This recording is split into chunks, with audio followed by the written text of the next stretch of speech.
সবাই একদিন মারা যাবে, এমনকি ভাই আমার তুমিও। হ্যাঁ, তোমাকেই বলছি, তুমি একদিনের বিষয়ে পড়বে অন্য সবার মতো।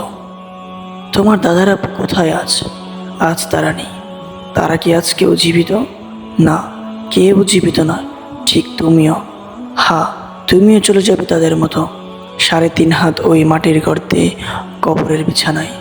এখনই কি সময় হয়নি তোমার রবের দিকে ফিরে আসার?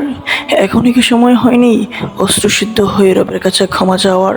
ভাই আমার, তোমার কি হয়েছে ভাই, তুমি বলো। আল্লাহর দিকে ফিরে আসো ভাই আমার। আল্লাহ তোমাকে চায় ভাই আমার।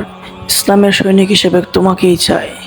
দেখো ভাই, তোমার মতন হাজার যুবক, তোমার মতন হাজার ভাই, তোমার প্রতিবেশী, তোমার বন্ধু, তোমার আত্মীয় স্বজন, তুমি দেখো, তারাও কিন্তু চলে গেছে।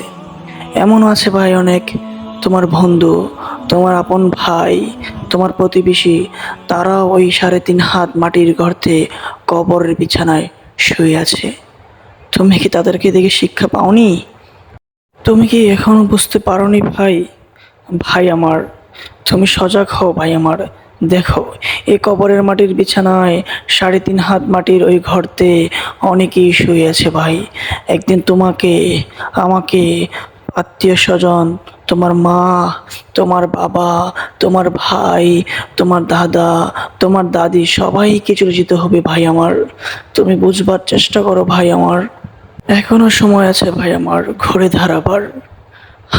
আর হতাশ নয়, আর চিন্তা নয় ভাই আমার। তোমার সাথে তো আমার আল্লাহ রব্বুল আলামিন আছেন।